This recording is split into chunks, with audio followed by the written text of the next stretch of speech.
Good morning, everybody. Welcome to the third episode of the Forest Talk webinar series. This series has been organized together by the ForestNavigator, the ForestPaths, and the PathFinder project. And it's about co-designing policy pathways for the European forest, supporting climate biodiversity and bioeconomy goals. And today's webinar will be about integrating Earth observation data in national forest monitoring and assessment. Next slide, please. And I will walk you through the agenda for the meeting for today. After this introduction, I will give the floor to Martin Herold from GFZ, from the ForestNavigator project. He will tell us more about the data fusion in forest monitoring and the work which is currently done in the work package 2 of the ForestNavigator project. And together with Martin, we will go through a series of national examples with the national modeling experts. And we will have a session about enhancing quality of GG reporting and integrating forest inventory and earth observation in the three case study countries in Ireland, in Italy, and Czech Republic. In this session, we will have for Ireland, Kevin Black from FERS, for Italy, Roberto Pilli, and for Czech Republic, Emil Cienciala from IFER. Afterwards, we will have other example of integrating observation data and modeling from Thomas Pugh from the University of Lund and the ForestPaths Project. And he will present us about blending satellite inventory and process modeling to attribute drivers of variability in the European forest carbon sink. After this presentation, we will move to the PathFinder project with a presentation from Murali Thoppil from the University of Bristol about harmonized carbon reporting across European forests using remote sensing, national inventories, and process models. After, we'll go back to Martin, which will present us and discuss questions which we'll receive during the QA session. So you can place your question in our chat, and you can like each other questions, and this will be then discussed during this Q&A session. And finally, we will have also an interactive survey, which will also be presented by Martin, where we'll collect your feedback. If we go back to the webinar series and the aim of this webinar series, we need to recall that here we are working together in three projects to co-design policy pathways for the European forest for supporting climate biodiversity and bioeconomic goals. And here we are joining forces across ForestNavigator, ForestPaths, and PathFinder projects to show how the projects can provide science foundation for future forest policy pathways. And especially in these events, we would like to increase the stakeholder involvement in the design of our policy pathways. And now I will go a bit more in detail in the work which Martin will present to us and in the ForestNavigator project. In the ForestNavigator project, in particular in the work package 2 of the project, we are integrating data and modeling. So we have a model data fusion. And for realizing this, we rely on a series of different input from monitoring. And in particular, today, we will focus on Earth observation input. And we will focus on the use of this type of data in national policy modeling for 3 case studies. So we will be at the interface between the data and the models, and in particular, the models which are used for national reporting and also for projection of national pathways. And now I will give the floor to Martin to go more in detail into the work and present our speakers in this session. Please, Martin. Yeah, thank you, Fulvio. Also a warm welcome from my side. Glad to see many people joining this webinar on a rather important topic. And I'll go straight into the data work that was done in part of the ForestNavigator project. The project has a large modeling component, but of course we are compiling all kinds of data sets for different purposes to something that is EU consistent, that is reconciled, or as much as possible reconciled between Earth observation, National Forest Inventories, but also other reporting channels, to make sure things are kept up to date, and to really then also see how we can use that data not only on European scale analysis, but also for national scale analysis. So going a bit into more detail, one of the things we compiled, actually the colleagues from BOKU compiled the UFO database, which is really a compilation of primary data sources from NFI censuses on area harvest biomass and increment. So there was a large task to put these data together and also to harmonize them as much as possible, including gap filling and modeling. So we were able to generate consistent stock flow analysis for Europe starting in 2000 that allows for compilation, for comparison, and also for more consistent analysis, and also includes an uncertainty quantification. Thinking then ahead about one of our country cases, please recall this work also in the context of the Italian examples you will see later presented by Roberto, which also is aiming to compile these different data sources and put them together, but from a national perspective. The other database we've put together was Forest for Model Data Cube, which basically compiles all kinds of gridded, mostly also observation-based data sources in a consistent way for Europe across a range of forest parameters. I mean, cover, gain, loss, age, biomass, volume, disturbance, height, and so on. This data set is basically compiled in 2 versions. It's consistent. It's on GitHub. It's available. That's one of the outlets, mostly for our uptake and our modeling tasks in the project. But it's also available on the ForestNavigator portal that is online, where you can basically see the various data cases. So besides the model uptake and the uptake here in the viewer, it's or the data explorer. One of the ways we use the data sets that we compiled is also in the country context, and that leads me then basically now to the topic of what we want to discuss here today. Is we had in the project the 3 country partners that have their country-specific data and models, and there are several ways we looked into integrating this Earth observation data into this national context. Particular focus was naturally on forest disturbances. 2 main forest disturbance data sources, the one that's actually generated by the PathFinder project, ForestPaths Project. It's the Forest Disturbance Atlas by Vienna Soto and Cornelius Senf, which is Landsat-based, long-term, and includes both the disturbance year agent and forest information. We also tested towards the end a relatively new data set, which is what's called RAD Europe, Sentinel-1 based. It's 10 meters only for the recent years, but it's a near real-time disturbance mapping that we also tested, in particular in the case of Ireland. We also did some other work related to using more LiDAR data, both airborne and satellite, in integration with the National Forest Inventories. This is work that we're not going to present today. Focus on the country cases today will be on the disturbance data. With that, I would also like to then transition to our country presentations. We're going to have 3 people: Kevin for Ireland, Roberto for Italy, and Emil for Czech Republic, and they will basically present the main efforts and the main conclusions basically back to back. And with that, I would like to pass on to Kevin Black from FERS to start the country presentations. Please, Kevin. Thank you very much, Martin. So I'll just start with a bit of context to where Ireland is in relation to forestry and the greenhouse gas balance. So we've got a history of a very low forest cover from the beginning of the 1900s. Due to a big afforestation program after the war, it's increased to about 12% in 2021.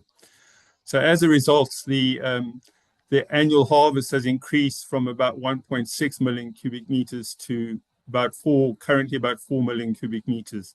And this is projected to increase to double by 2050 because of new available wood for harvest coming from the afforestation of privately owned land.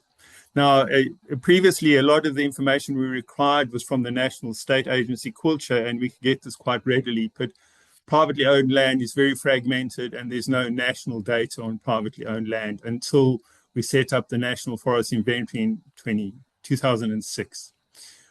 With regards to natural disturbances, we have quite low fire disturbances, luckily, but our big problem is windthrow.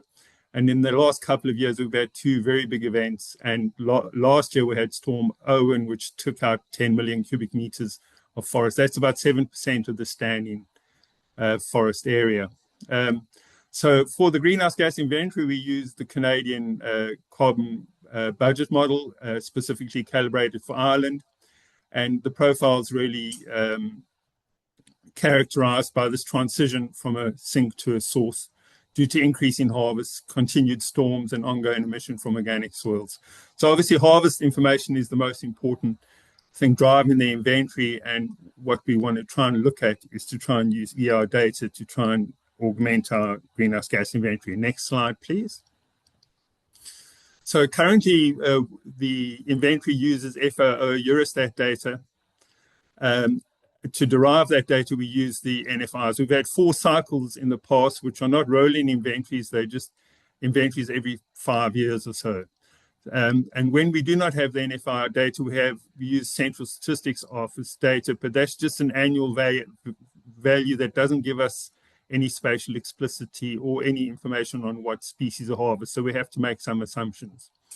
So when we do not have the NFI data, that's maybe between NFI cycles.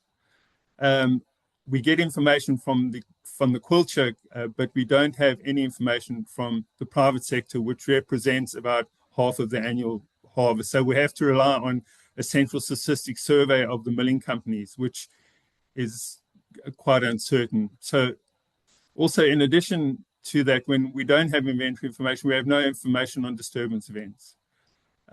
So this results in periodic recalculations of the greenhouse gas inventory. So what we really want to do here is look at Earth observation data and see if we could use this as an opportunity to provide near real-time disturbance data. Next slide, please.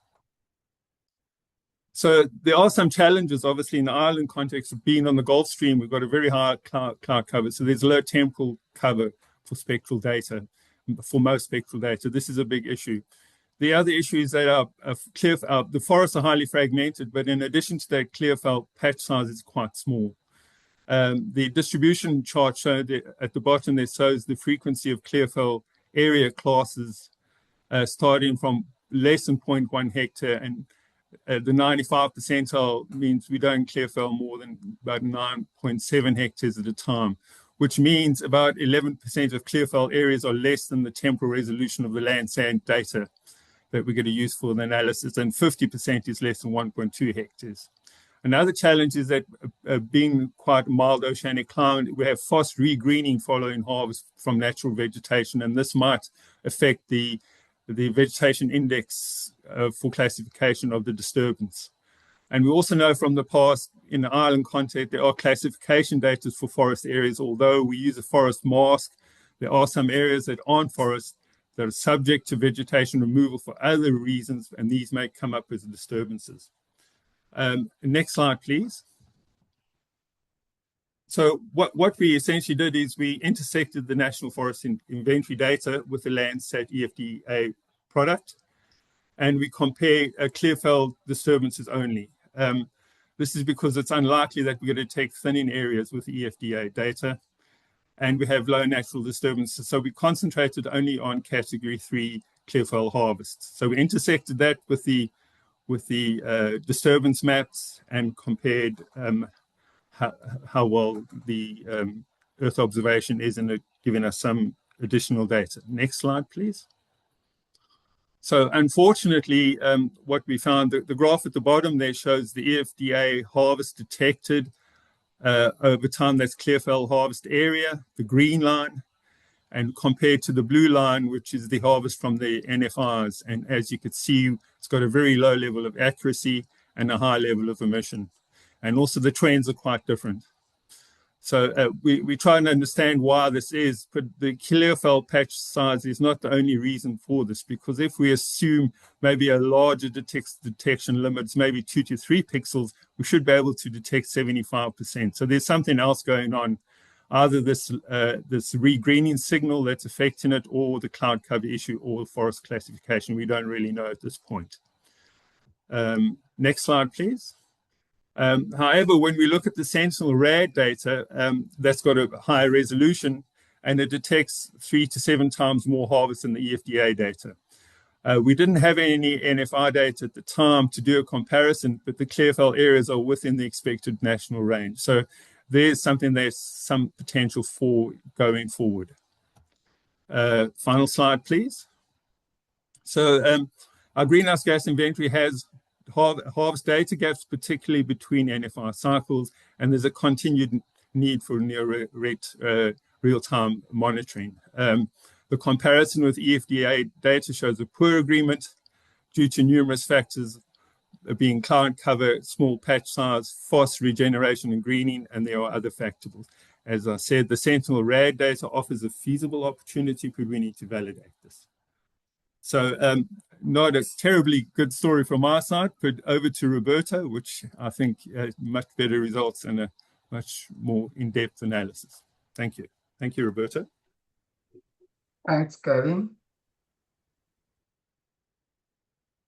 And okay, let's move to the Italian case study, and let's start taking a look at different harvest statistics available for Italy. Here you may start looking to the dot sky blue line, the lower one, reporting the total removals as made available by official National Institute of Statistics around, we have in the period 2000, 2012, 2015, around 8 million cubic meter per year. But if we compare this amount of harvest, for example, with the harvest reported by Faustat, the black dot line here, we see that within the same period, we are around 14 million cubic meters. And then we have different data sources within the same period. For example, the total removals reported by Eurostat, the green line, is around 10 million cubic meters. And within the same period, we also have the total fellings as reported by National Forest Inventory, officially attributed to 2005 and 2015, with the corresponding confidence interval. The numbers are again different, 40 million in 2005 and around 9 million in 2015. So at the end, let's say with just this quick overview, we clearly see that we have conflicting data sources, quite inconsistent, and with significant discrepancies and gaps between these different data. So let's say the purpose of our study was to provide a critical assessment of these different data sources and to set up a sort of continuous forest monitoring system within the historical period, but even, let's say, for the future. Next slide, thanks. Okay, so how we move? We started looking to the available data sources at the national level, and we move on with a sort of data source integration. Starting by the data reported in National Forest Inventory. As I told, these data are officially attributed to 2005 and 2015, based on direct field measurements. But we were also looking to the plot level data in order to assess the exact year, the reference year when these data were collected from NFI. Then we integrated this data with the continuous data, yearly data reported by the European Forest Disturbance Atlas for the period 2000-2023, so remote sensing data. But also these data were integrated by other, let's say, ancillary data sources. In this case, we use the European Forest Fire Information System, reporting information about the area affected by fires at regional level, within the same period. And then on the other side, you see that we, let's say, further compare and integrated all this data with other information made available by administrative data, starting by the National Institute of Statistics, but also data collected at the regional level, and finally with the international data series such as FAUSTAT, Eurostat, and Forest Europe. Next slide, thanks. Okay, so what about our approach? We move on with this integrated data approach where we have in practice 4 main steps. The first one is this one based on NFI field data. So we started by the direct measurements referring to the period 2005 and 2015, reported by the inventory with the corresponding confidence interval. All the analysis was, let's say, downscaled at NAS2, so at regional level. In this case, we also try to assess, to provide an appropriate assessment of the collection date, so the exact year when these data were collected at national level. And in this case, we discovered, for example, that the data feature referred to 2015 should be moved to 2017, 2018. In the second step, we consider the remote sensing data, European Forest Disturbance Atlas. In this case, we have information providing yearly time series for the period 2000-2023. What is important that these data are distinguished between natural and anthropogenic disturbance events. So we have for each region the area affected by disturbance events as due to fire, harvest, so human activities, windstorms, and bark beetle. The core of our approach was the calibration between the two information. So combining the data set, we use a sort of weighting factors, scaled at regional level, and we calibrate the remote sensing data against the ground data based on direct field measurements, so the one provided by NFI. And finally, we try to validate our results by cross-checking the results with national statistics and regional surveys. Next one, thanks. Okay, here you see an example of our results, the total fellings at national level within the entire period 2000-2023, but the same information are also available at regional, so NAS2 level. Just a few, let's say, key information. We detected a peak in the fellings in 2006, around 16.5 million cubic meter. The lower value in 2014, around 10.4 million cubic meter. A recent increase in the total fellings due to salvage logging after the windstorm affecting Italian region in 2018. But I would say what is most important is the uncertainty of our estimates. We estimated an uncertainty ranging between plus minus 50% at national level, and the same is in practice also at regional level. Next one, thanks. We had, let's say, a special attention for the effect of this windstorm affecting northeast Italian region in October 2018. Because of this windstorm, we estimated about 6 million cubic meter removed from the affected regions due to salvage logging within the entire period 2019-2021. And due to this infestation, we also registered the second peak in salvage logging due to bark beetle infestation as occurred within the period of 21-23, affecting similar volumes within the same regions. Next one, thanks. We also try to take a look to the sustainability of harvest in Italy. So within the entire period, we estimate an average fellings around 1.4 cubic meter per hectare and per year. But the sustainability was, let's say, estimated using the fellings rate. So the ratio between fellings and net annual increment.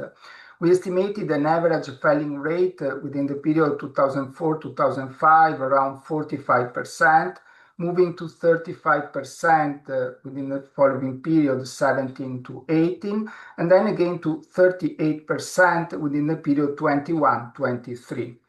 All these values are significantly lower than other fellings rate reported by other conterminous European countries. But again, what is important to highlight is the uncertainty of our estimates. And looking also to other information reported by literature, we can say that these values are probably underestimated. So the real fellings rate is probably, let's say, within the upper interval of our estimates, between 45 and 67% in the period 24-25, 35 and 54% in the second period, and 38 and 59% in the last period. So these values, 67, 54 and 59, would be more aligned with the numbers reported by other European countries. And finally, last slide, thanks, some conclusion and remark. So let's say what we see is that no single data source is sufficient. NFI data, remote sensing data, and also administrative surveys, each of these information have limitations. What is really important is the integration, a critical integration between these data to have a comprehensive assessment of our results. And this near real-time assessment of harvest is, let's say, quite crucial, not only for the climate neutrality target as defined at national and at European level, but I would say even more for quantifying the impact of human activities on forest ecosystems. This methodology, this approach can be easily applicable also in other European countries facing similar data gaps and monitoring challenges. And finally, let's say the take-home message is that is really important to establish this integrated monitoring system between all European countries, combining NFI data and remote sensing data across all European countries. And this is also in line with the European Forest Strategy. And this one, I give the floor to Emil for the Czech case study. Thanks.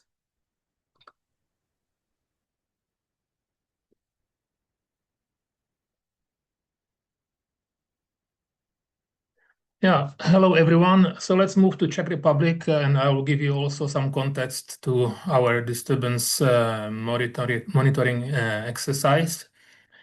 The specific context of the country is that the country experienced a cumulative drought extreme that is unprecedented in at least 2,100 years. And this has been very nicely evidenced by Ulf Bundgen and colleagues in his paper in Nature Geoscience from 2021 that you can see below. Simply, it was an unprecedented drought extreme that, of course, resulted in ecosystem reaction. Specifically, we got historic spruce drought and drought-induced bark beetle infestation, resulting in a huge dieback that must be treated by foresters in terms of sanitary logging, which is actually a mandatory measure by Forest Act in the country, so that we limit spreading the damage across the ecosystem. So sanitary logging, look at this harvest figure on the right, increased during the calamity years up to over 30 million cubic meters, which is 5 times more relative to pre-calamity years, where we had salvage logging of about 5 million cubic meters per year. So it has been really an extreme, unforeseen to Czech forestry, and forestry in that time made to Czech media headlines actually, and even ordinary people realized that something's serious going on. Certainly, the calamity has affected our greenhouse gas emission balance for the LULUCF sector. This is the picture on the left, where you can see that forestry represented a long-term sustained sink for many years until the recent calamity, where Czech forestry represented a significant source of emissions, only partly offset by contribution of harvested wood products in this LULUCF accounting. And for those of you who are familiar with the LULUCF regulation, and its accounting setting, you would certainly understand what kind of consequences it may have to accounting and how inappropriate is the accounting setting or emission reduction goal setting for forestry under such extreme circumstances. Next slide, please. So this actually gives us the urgency of disturbance monitoring, which is really vital for both science and policy.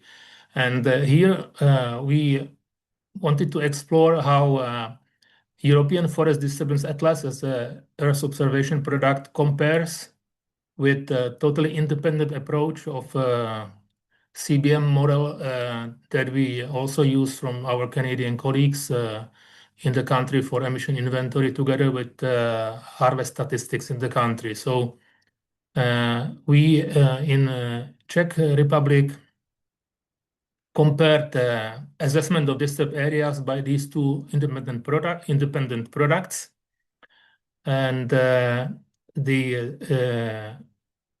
spatial representation of our study was simply NUTS 3 level aggregation, for which we have, I would say, very good harvest information from Czech forestry statistics and NFI information that provides a scalar to these data. So you can see the NUTS 3 regions. There are 14 regions in the country. With the red bars, you can see the progress of harvest during the period of 2011 to 13, which was our test period. And above the small picture, it shows simply the excessive logging, which is extra harvest relative to pre-calamity period, and position of actual regions in the country on X scale, which basically gives you some impression how calamity developed in terms of temporal and spatial scale too. So next slide. I'll give you more details on the two methodologies that we used. So European Forest Disturbance Atlas, basically it's Landsat-based assessment, which has these disturbance agents. It's a wind and bark beetle category, which represented salvage logging, basically. Then there is a fire, which is in our conditions not that significant because we have just 2 crown fires since 2011. And then there is a harvest, which should include both plant thinning and final cut, but also partly salvage. And then there is mixed category for those cases when the agent is not really clear. As for CBM CFS3 model that we use, there are also disturbance types that include ordinary forest management operations, such as thinning and plant final cut, but also deforestation, which is land use change when we convert forest to other land use, and then salvage logging, which has also a specific attribution to the agents like wind, bark beetle, and other. And the most important distinction between these two approaches is that EFDA, the Earth observation product, provides areas by the agents, while CBM approach provides areas from wood volume input that is reported by Czech Forestry, Czech Statistical Office, and then scaled by NFI data. And that information is translated to carbon and corresponding areas by the model. So this is completely a different approach. As you may guess, the categories of disturbance agents and disturbance types cannot be easily linked. So we, for the first analysis, merged all areas by agents under EFDA together and compared to CBM-derived disturbance assessment. Next slide. So these are the results when we aggregate all data to country level. In the first picture, there is assessment of EFDA, the Earth observation product, and you can see the different agents and corresponding areas for the period analyzed from 2011 to 2023. So fire basically not existing, natural disturbance and harvest and mixed category accumulating on top each other. The most important line is the red line, which shows the total for the disturbance area assessed, which we compare to CBM assessment. CBM assessment is the picture below. And there you can see the categories of thinning and final cut representing plant harvest operations in forestry. And then the category of salvage logging, which is also mandatorily registered in forestry and then aggregated and reported in Czech forestry statistics.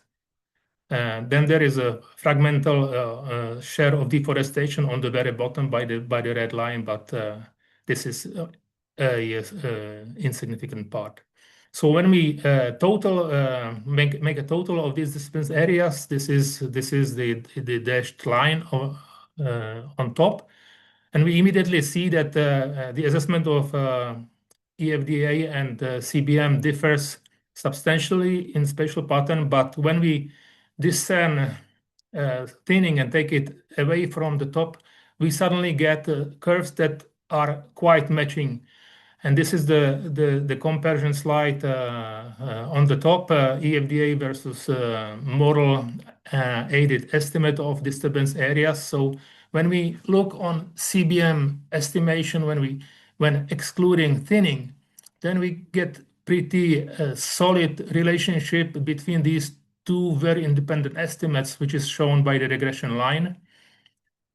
Although you can see that there is some bias as indicated by the slope. But anyway, country level agreement is rather convincing and highly significant once thinning is omitted from this comparison. Next slide. Maybe a more interesting is the comparison at NUTS3 level, because there possible compensation of bias among regions is eliminated. So here you can see just example of 6 NUTS3 regions and comparison of CBM and EFDA assessed disturbance areas. So you may immediately see that they match each other promisingly well, I would say, considering that there is really no adjustment, no tuning involved among these totally independent estimation approaches. So even the statistics is promising when we look on the entire data set with 14 NUTS3 regions. We observe significant matches on a relative scale for 12 of the 14 NUTS3 regions. The two that are not matching well are just Prague, which is basically municipality with very small share of forest, and then not significant is also one of the regions that was really least hit by the recent calamity, the most west-oriented Karlovarský kraj region. In terms of absolute correspondence, when we compare the absolute quantities, we get significant matches for 9 of the 14 NUTS3 regions in this exercise. So this is also relatively good. Next slide. So let me conclude what we infer from this study. We say, or we observe that these two completely independent methodologies to assess disturbance areas show strong correspondence at both national level and regional NUTS3 level. So this shows, I would say, promising potential for use in greenhouse gas inventories, because Earth observation represented here by EFDA product represents spatially explicit, consistent, reproducible monitoring of that is fully independent from the approach that we use in national greenhouse gas reporting. It has a potential to discern different disturbance agents, and we just confirmed with our study basically actually no limitation to Landsat-based assessment of crown cover, because thinning represents really fractional change to crown cover of about 20 to 25%. And specifically, if thinning is conducted from below, this will be too challenging for Landsat-based estimates to detect. Anyway, this product enables some solid verification at both national and subnational scales. So we say that EFDA may represent a promising complementary tool for verification of our LULUCF inventories. In the next step, we want to dig more into investigating source of bias that we observe and maybe look better on analysis of specific disturbance agents. And my final slide, this is just picture to a forest that has been recently thinned. So there is more than 20% of stock removed. And you can see the branches left on the ground. And this is the case where Earth observation may fail. So this is all what I wanted to say. Credits to all my colleagues, specifically Roberto, Pilli, Kevin Black, who helped with CBM CFS3, and when my colleagues from Czech Forestry Institute, who provided data on National Forest Inventory, and my colleagues Alexandra and Martin Herold that provided Earth observation data. So thank you for your attention. Okay, thank you very much, Emil. Thank you also very much, Roberto and Kevin, for giving us this insight into the various country case studies, which, as you can imagine, are quite different.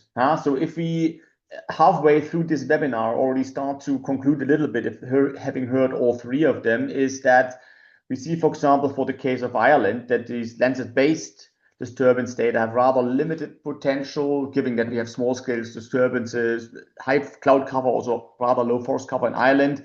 Whereas the hope is actually then more for the radar-based 10-meter near real-time products that show potential but have not been able to be validated yet because of no reference data from the NFI. But the case study of Italy, where we have seen a nice approach, starting with various data gaps, how different data sets can be complementary and be integrated to enhance the completeness and the accuracy of the estimates, in particular for the case of harvesting. And for Emil, who actually was able to show a reasonably good match between the disturbance area based on the Landsat data when thinning is excluded. Also here the case, if you have small-scale disturbances, there are limits to the 30 by 30 meter based satellite data. And that also enables improved subnational analysis. In that sense, shows quite some promise. And what is clear is that when we think about Earth observation integration in country context, there is no one size fits all. There is no one approach fits all. It always is a bit of a specific approach that should be thought about, depending on country circumstances, available data, and approaches.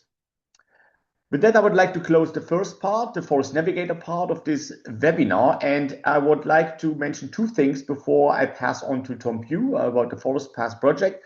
First of all, very nice to see that already people are posing questions in the chat. So if you have questions to any of the presenters, please post them there. After the last presentation of today, we will have a Q&A section, and we will basically start with the section with the questions that are posed in the chat. So please feel free to continue to be active there. And secondly, I would like to mention that actually there are three projects being present and presenting here today, and there has been actually also quite some exchange in terms of the data. And was very nice, for example, the EFDA data, which was used or tested by several of the countries, were actually generated as part of the ForestPaths project, which were then also the ForestNavigator and other projects were benefiting on. And also PathFinder, in fact, invested also quite a bit of information to generate also large area, so beyond national boundary related Earth observation driven data sets that also could be useful for some of the modeling approaches in the ForestNavigator project. So there was a good collaboration also, and like to mention that here as well. So with that, I'd like to pass on to Pugh about the ForestPaths project, and he's also going to talk about a carbon balance exercise integrating different data sources, including those from Earth observation. So Tom, the floor is yours. Many thanks, Martin. So yes, I'm going to present results primarily from ForestPaths, but also drawing from some other related EU projects. You'll see a few logos as we go through. And after those presentations, which now focus on the country level, we're going to zoom out a bit and try and look at not all of Europe, but most of Europe, and try and make assessments of what the carbon sink looks like over the last decade or so. So next slide, please. So you've seen this zoomed in the last 3 presentations. This is the European Forest Disturbance Atlas, which was produced in ForestPaths by Alba Viana Soto and Cornelius Senf. And it's a super powerful resource for telling us how much, how often, in terms of where is disturbance happening and has it been happening each year over the last several years. Of course, with caveats, as you've heard in the previous presentations, but we can see going back to 1985, when disturbances happened at 30-meter resolution, and it's also attributed between classes of wind and bark beetle, fire and harvest, clear-cut harvest. However, that's telling us disturbed area, but that's quite a step away from looking at carbon. So next slide, please. So Katja Kowalski in Cornelius's group, she's been looking at what's the impact on vegetation carbon losses. And she combined the disturbance area losses with a biomass map and used that to back out the severity of the disturbances in terms of loss of above ground biomass, which is the map that you see on the left. And then you can look at that then over time. And what she's able to show is that over the last 35, 40 years, we've seen a gradual increase in the amount of biomass loss due to disturbances quite consistently, but in a couple of steps. So that's another kind of step forward in understanding these kind of large-scale carbon balances, but we're still missing a few components. So next slide, please. Because the carbon sink itself is much more complicated, right? It's not just the above ground biomass, but it's the soils, the decomposition rates, legacies of previous disturbances, non-clear-cut harvesting that you can't see in that disturbance product, as you heard from Emil, tree mortality, and so on.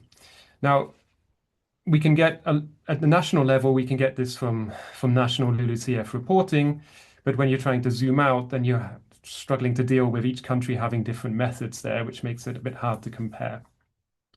So we've taken here a different complementary approach to try and look at this. If you go to the next slide, please, and then click one more time. So we're working from a forest model called LPJ-GESS. And LPJ-GESS is simulating individual tree species and cohorts of individual trees, which you can see here growing on this animation. And it simulates that diversity of stands that you have across the landscape as well. So in this animation, you're actually seeing 9 stands connected together.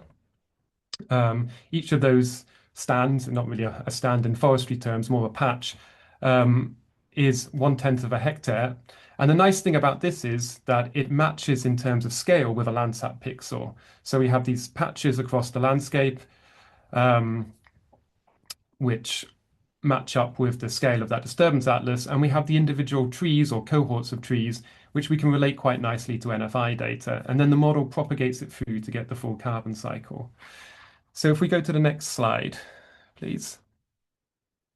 Now, the problem with modeling is always that it's always biased.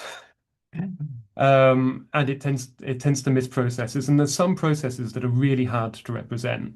So what we've been doing is trying to tie the model down to observations as much as possible where we have them.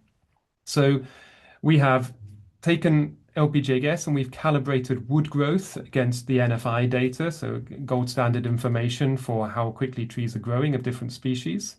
And we've initialized, in our starting year of 2010 here, the tree size and composition based on information from NFI and satellite data. And then we're taking information on these stand replacing disturbances and clear cutting that's coming from the European Forest Disturbance Atlas. So that's something that's really difficult to model, but for the historical period, we can just force that. And for the thinning that you can't capture from satellite, we've been taking information from National Forest Inventory for harvest probabilities. Next slide, please. So these 2 products, maybe I should have put this earlier, but there's a QR code there where you can learn more about the European Forest Disturbance Atlas. There's a ForestPaths podcast. And for more information on the NFI data and the harvest probabilities, you can go back to Susana Savanto's paper from the Climb Forest Project. So, but if we go to the next slide, super, you're ahead of me. So this is what the results actually look like. So if you look at the map on the right, this is the cumulative net biospheric productivity, so the carbon sink in areas of blue over 2011 to 2014, and red areas then are sources. And you can see that kind of broadly across this area of 12 countries where we've been able to set up and run the model so far, you can see that most areas are blue. It's mostly a sink, but there are areas in parts of Finland and Sweden, parts of Germany, Czech Republic, France, and Spain, which come through as sources over this period. And if you switch your eyes across to the left side of the screen, then this is the sum of that, or the mean carbon sink over that period from each year. And at the start of the period, then we have quite solid carbon sink. But as we move towards 2018 and that strong drought we had, then we start to come much more towards carbon neutral, or even in the more recent couple of years, even slightly peaking into carbon source.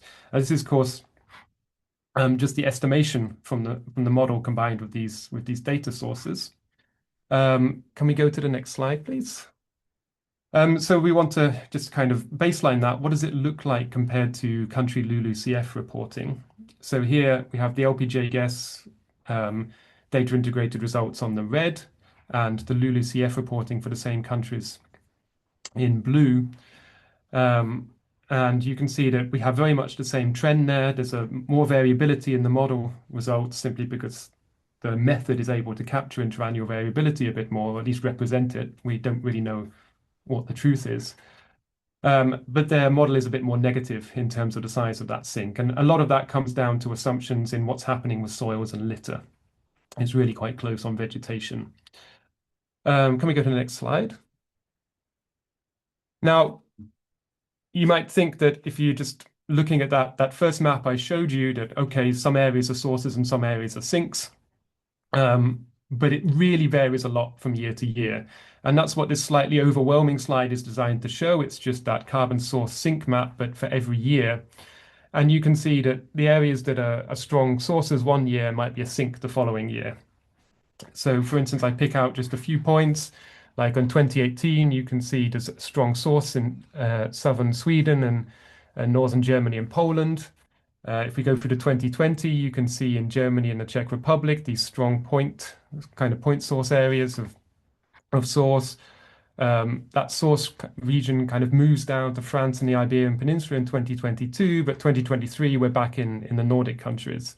So it's really bouncing around a lot.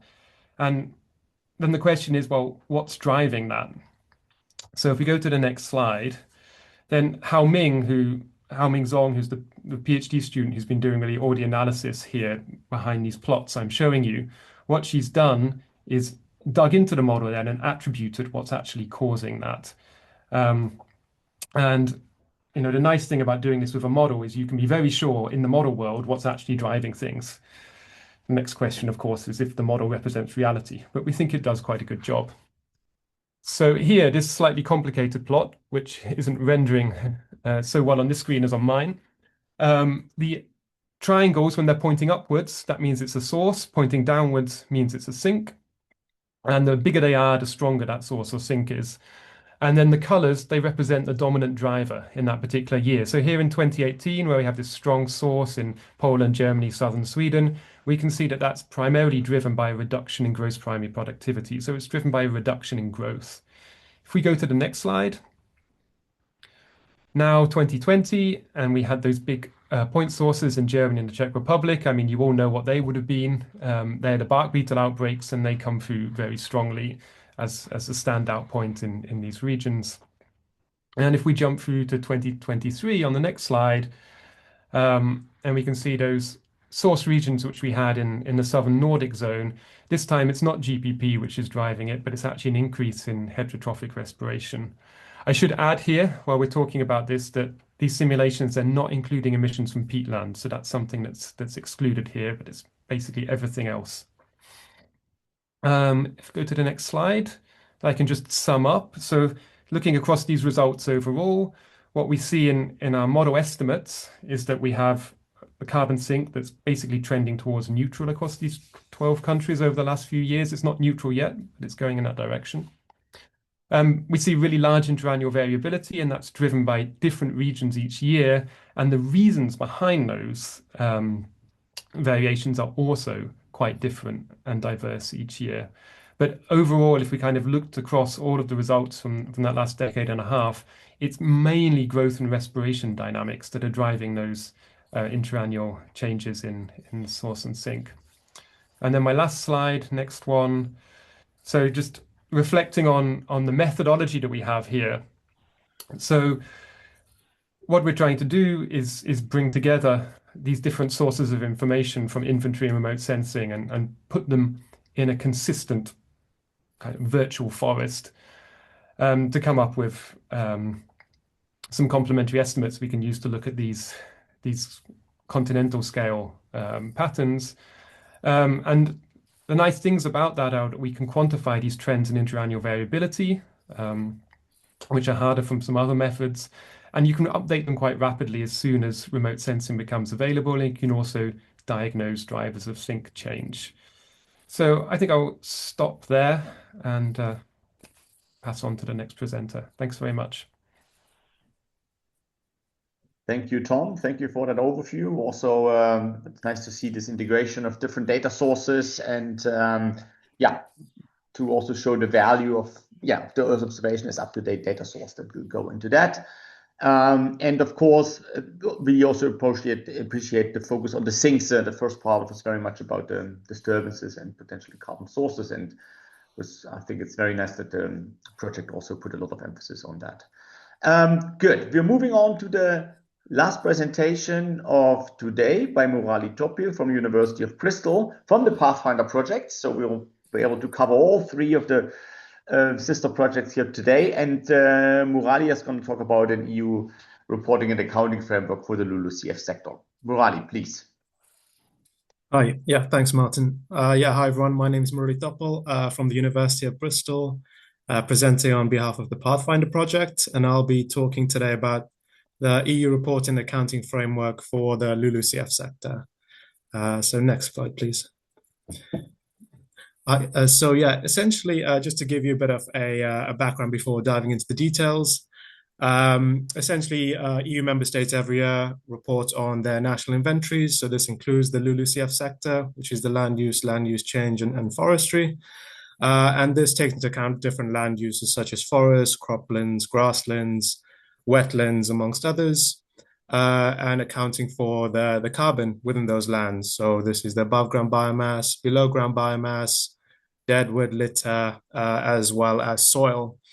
And IPCC guidelines give some approaches and methods to allow for member states and countries to submit their inventories. However, it gives a range of options and methodologies. And while allowed under the IPCC and EU regulations, this does give different approaches and estimates. So these are things such as difference in forest definitions, submitting using gain loss or stock change approach, transition period lengths, as well as different emission factors across tier 1, tier 2, tier 3. And as said, while this is currently possible under the guidelines, it makes the comparison quite difficult between countries and understanding how policies and management factors affect the carbon in forests and in these lands. So next slide, please. What we have here is a nice diagram showing the PathFinder approach. So this is a forest monitoring and pathway assessment system for the EU. And so what we can see is a start where we get the forest data using harmonized NFI plots and standardized plots, as well as remote sensing data across Europe.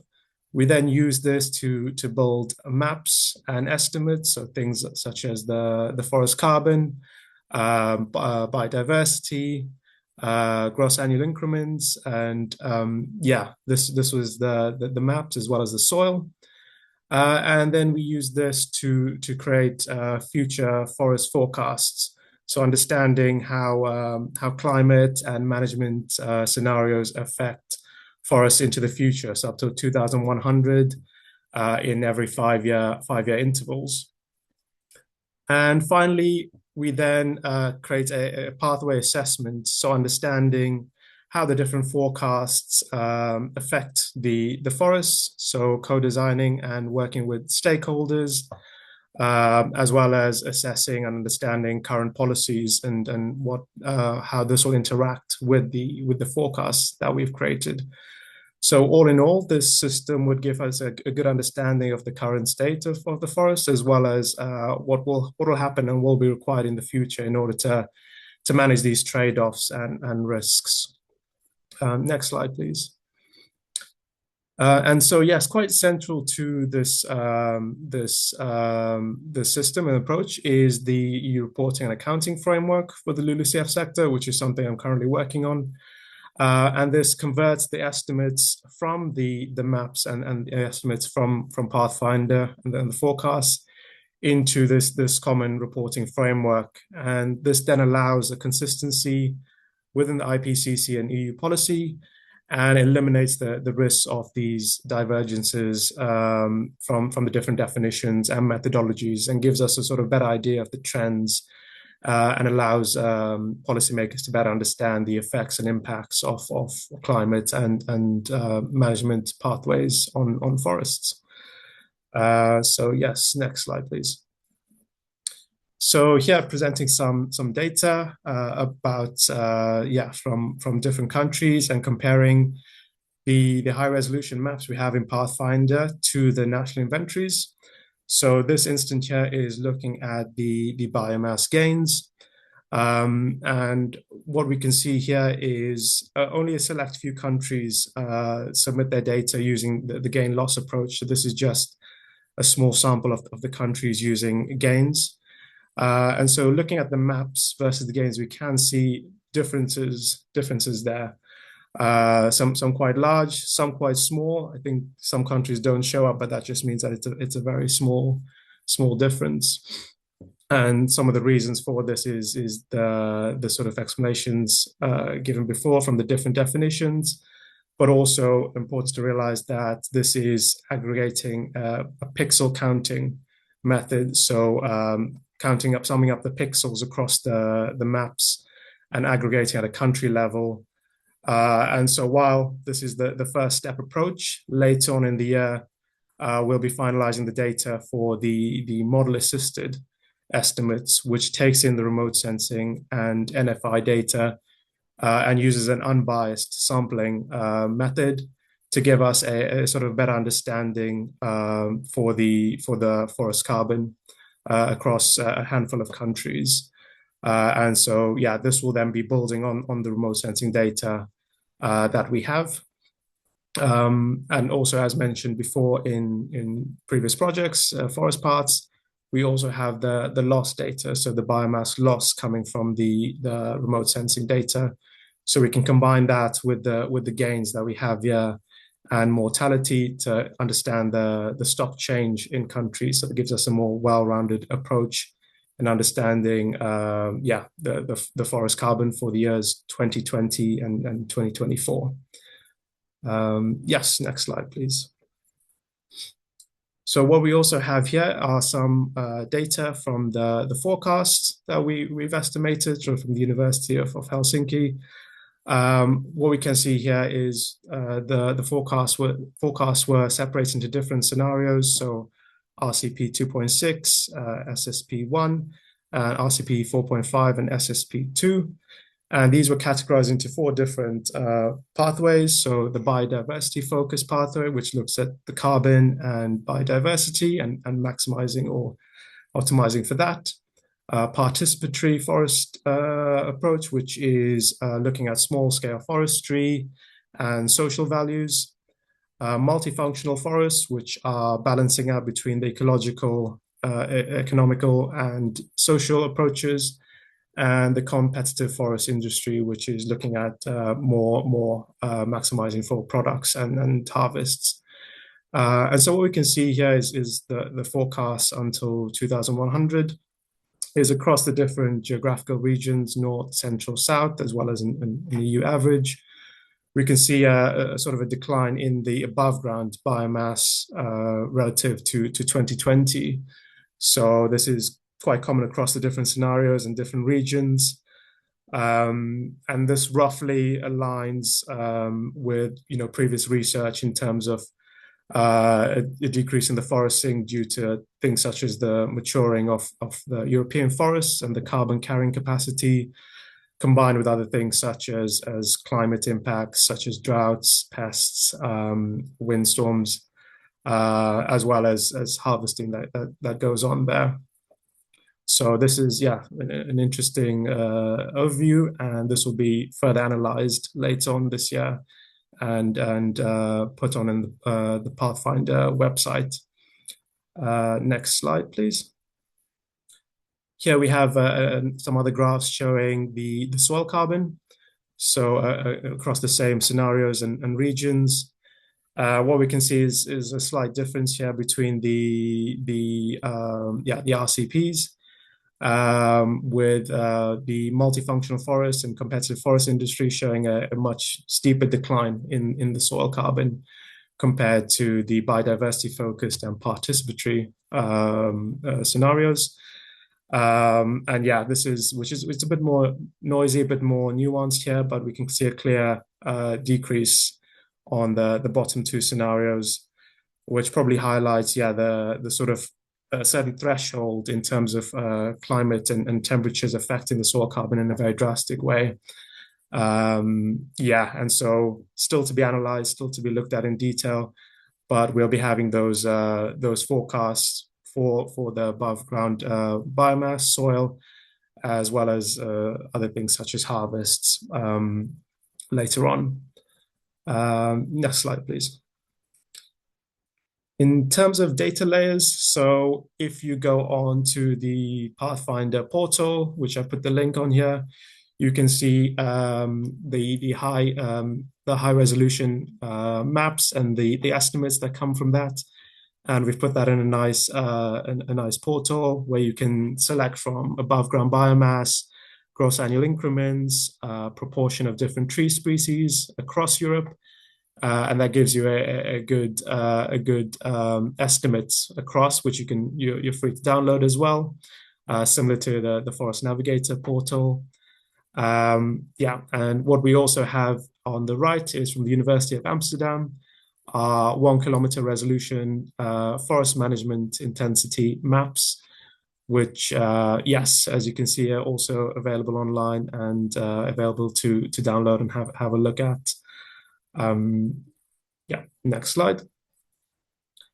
And later on this year, which we'll be using the analysis from that to combine with the future forest forecasts, are stakeholder engagement workshops, which were carried out across different regions across the EU and different cities, such as Brussels, Madrid, Helsinki, Austria. And these were stakeholder engagement sessions working with landowners, policymakers, civil society on how to ensure the multifunctionality across European forests into the future, and getting the sort of feedback and different approaches, risks, and trade-offs. And we'll be using those together with the forecasts we have in order to better understand the decisions that policymakers can make, and how this would affect European forests in the future. So that'll be a very interesting report, hopefully later this year. And yes, thank you so much, everyone. If you'd like to find out more details about the data analysis that I spoke here, please head to our website. We have a blog and all the resources available there. And please don't hesitate to drop us a line with any further questions. Thank you so much. Thank you very much, Murali. Very nice. Also very nice to see the investment into looking into the future, really trying to make projections based on a solid information and databases to really explore the different scenarios, and then also to discuss this within the stakeholder processes. I would also remind everybody, all of the projects have some sort of a portal some kind of a open database. All the projects are providing a lot of open source data for different purposes, including also some of the projections. So if you haven't had the chance to explore those, please look at them. I mean, they were all listed in the slides, which of course will be shared later, but also you can look at the respective project websites. Good. What's left to do today is we'll have a bit of Q&A for a couple of minutes, and then later at the end we will actually do we'd like to do a small interactive survey using Menti. So get ready for that too, in case you have a cell phone or some other way. So maybe look for it. You'll be able to use it in a couple of minutes. And there were a whole bunch of questions in the chat, and I would like to go through those a little bit. If you have additional questions, you can post them there. Going back there were some specific questions on the country presentations. In particular, I would like to start with Italy. So Roberto, some of the questions were to you. For example, there was a question, I think, by Johannes Breitenbach on there's now a sampling design, new sampling design. I have to find this. So I can go back. A continuous sampling design, whether that will improve the estimates. And there was, I think, also a question on the use of the SIN4 data in this. Maybe, Roberto, you can quickly respond to those. Yeah, thanks, Martin. So about, let's say, this continuous sampling design from NFI, yes, of course, it can be very useful to improve the quality of this data. Let's say what was emerging from our assessment is that sometimes also NFI data do not properly estimate, quantify, let's say, the intensity of harvest at regional level. So probably also the design of the NFI is not, let's say, appropriate to estimate this particular variable, at least at regional level. But of course, any improvement such as the continuous monitoring system can be very useful. Thanks, Roberto. I think there were a couple of questions. Maybe Emil could think about replying to those. There was a specific question on the big decrease in the EFDA disturbances in 2021. And I think in general, we're learning from the use of the EFDA data that it detects large clearings of significant size. It misses some of the smaller scale disturbances or smaller scale changes such as thinning. And a bit the idea, so what could one go about it? So what could be then, if we have these limits in Landsat data, what could be steps forward? Maybe, Emil, you can start, and then maybe some other people can also weigh in.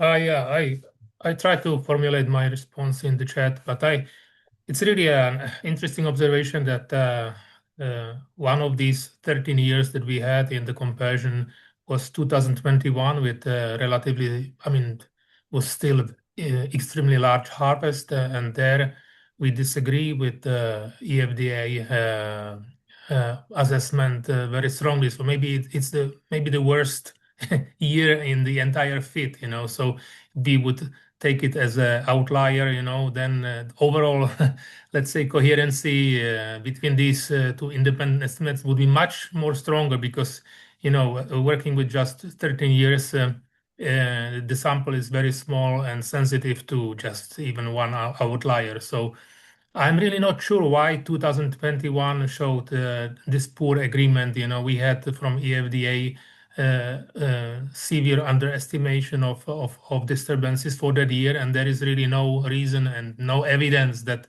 would be really happening in forest, and independent data on harvest really confirmed that there was really significant harvest during that year. So I think there is an issue on EFDA side, maybe related to specific atmospheric conditions, but this is something, if you recall, Martin, we discussed that together once, and we should look at it more specifically, but I believe this is something that we should look at in more detail. And then there was this other question, how to proceed.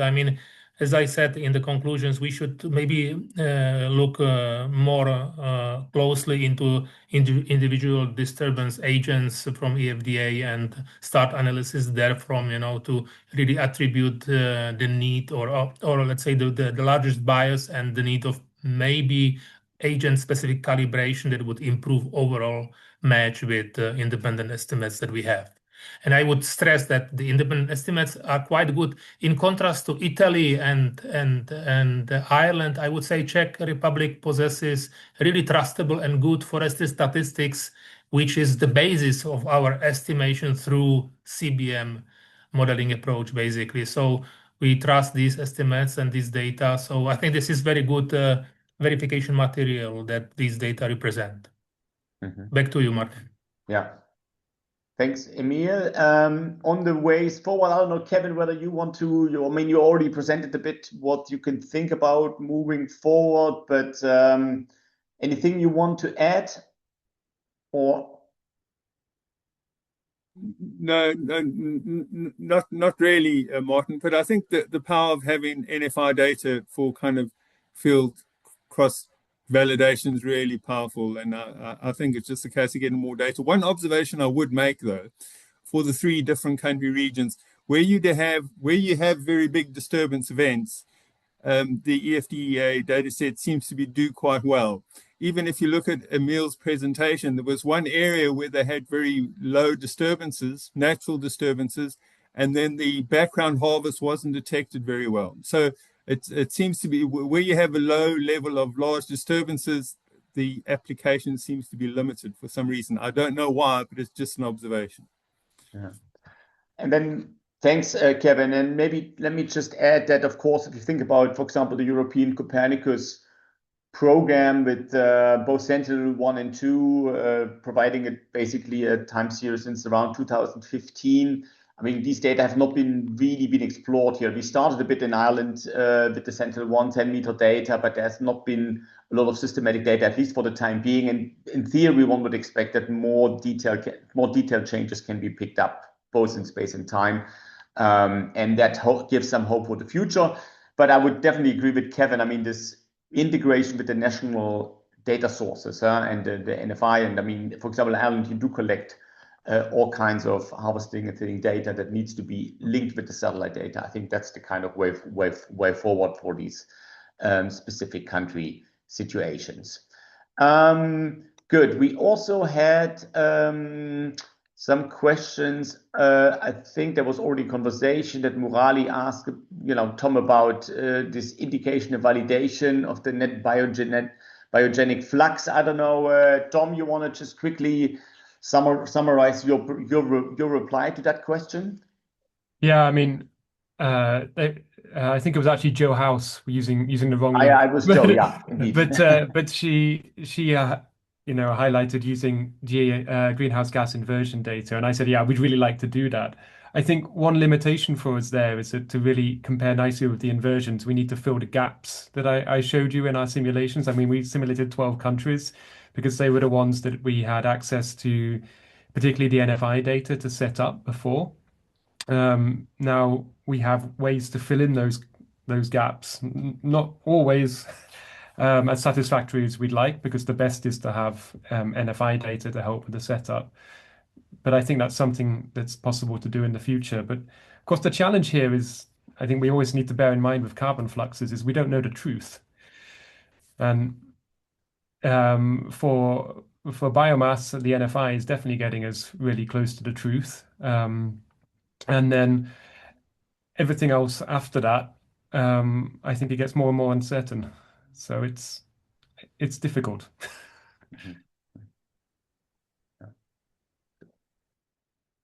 Thanks, Tom. There's also, I think it's more of a comment, I think it's from Tobias Langanke on there is various products on Forest Extend that are all somewhat different. They're also used in different projects for different purposes, and the why is not always very clear.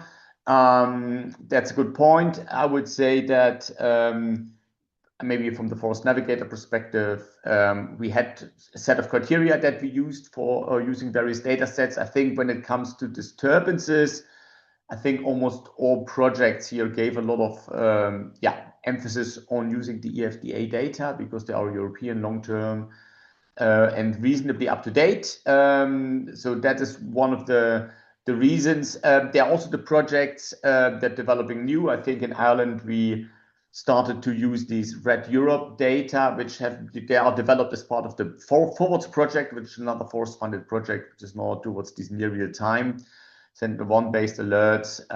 That is really, these disturbance datasets are really targeted really for very rapid updating and very rapid monitoring of also small-scale changes. But this is very recent, so there has not been a full assessment done of these kind of things. But I would just say, when it comes to a country and the country uptake, it's good to realize there are, if countries looking for a starting point, there are different data sources available. And if you have national data sets that can be used as reference or something to compare to and stuff like that, that can help in assessing to what extent a certain data set is useful or not. That would be also some of the considerations. I don't know whether somebody else from the projects would like to reply to that. If that's not the case, I suggest we move on to the interactive survey. And I think the idea is, of course, at the end of this webinar to just get a bit of crowd intelligence about some of the questions. So if you have a mobile device at your hand, you can now scan, in a second, you should be able to scan the code. And with that code, you should be able to go to Menti. And then you should be able, there's basically only 3 questions in one word. You could put some words, so it should be relatively straightforward. And of course, the idea is to see this live on the screen. So let's then move to the first question. The first question is, what option best fits your area of expertise? Here we really would like to get a bit of an understanding on who's in the room, that we have a bit of idea. So you're coming more from the Earth observation side, you're coming a bit more from the national reporting. I know there are people who probably identify with more than one. Just pick the one that is most best fitting your background. And you can see basically all the results live. You can always, if you have not yet be able to enter Menti, I see there's quite some participants that have not yet, so you can continue to scan the code or put in Menti.com the code in, so you can also participate. It's nice to see that we have 40 people. And live results show we have quite a few modeling people. In fact, that's the biggest crowd, followed by Earth observation and national reporting, which actually shows that we have a relative nice mix in the room. So that's good. I think there's a couple of people who have not yet responded. So we are, but yeah, in general, I think it's a good mix. Okay, then let's move to the next question. The next question is, which forest variables are most promising for forest inventory Earth observation integration? And there you can actually put more than one. You don't have to basically pick a specific one. You can pick a specific one, but you can also pick more than one. And people can then put in what we see. I think we like to get a bit of an overview on what people think about this. Let's give it a moment. We have already quite some people responding. We have forest area and disturbances. That was, of course, also one large topic of the webinar today. So that's maybe not a big surprise, but it's interesting to see that we do see actually also for quite some of the other variables. People see some potential. I also recall, for example, in the PathFinder project, there was a close working between numerous countries, between Earth observation and also the National Forest Inventory data, and that work actually included a whole bunch of different variables looking in the integration. So basically that kind of underpins a bit what we see here. There is, of course, some of the ones, disturbances, forest cover an area that that are on the priority list, but also there's potential for the other one as well. Good. We have almost everybody there. Very nice. And of course, our idea is that we collect those and we will also report this in as one of the outcomes. Okay. Next question is, what is the main added value of Earth observation in forest-related greenhouse gas estimation and reporting? So where do you see the biggest value? Again, here you can pick more than one, and also show a bit what done, including you can also pick non and limited value if you don't think there's any added value. There might be some people there, so that's also an option. And then we have already 40 replies. We see spatial coverage, timeliness, and comparability being top of the line, but also some of the other things are showing up. I think, of course, timeliness and spatial coverage is also something we saw a lot today in the country case studies, to really use it as observation, as a data source to really fill space-time gaps depending on the country situation. Almost everybody responded now. And then we would like to go to the last one. And here we ask you, what are the key challenges to enhance forest inventory and EU data integration? So what do you see is the biggest problem? And of course, think a bit about maybe also something that really needs to be, maybe then should be a key area of future work. So we see already that consistency in management is coming up. I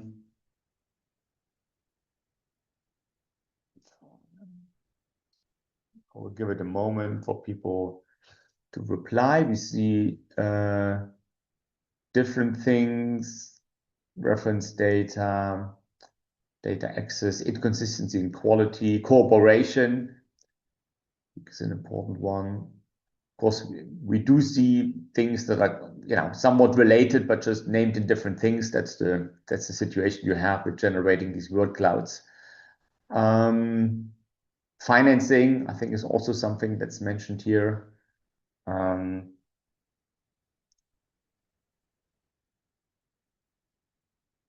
think you should be able to put in more than one.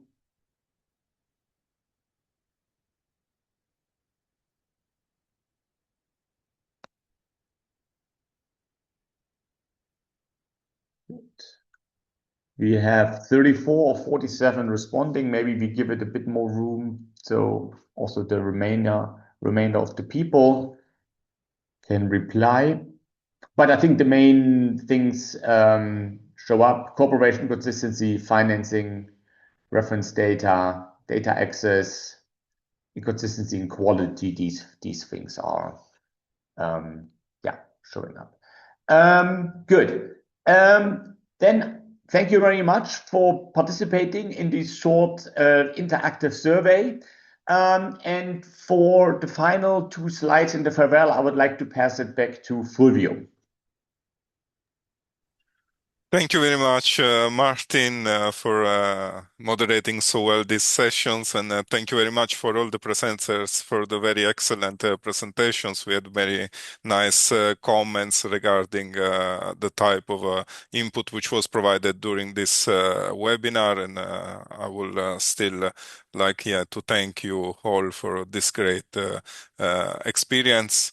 I would like to bring to your attention a couple of next steps, which is that the webinar recordings will be shared during the coming weeks.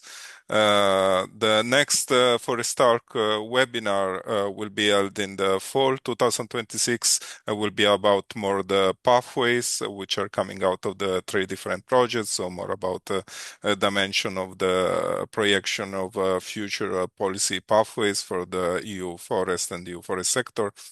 And please follow the 3 projects websites and our shared platforms, and also our social media channels to receive more updates about the research which is taking place in the project and the outcomes from the different projects.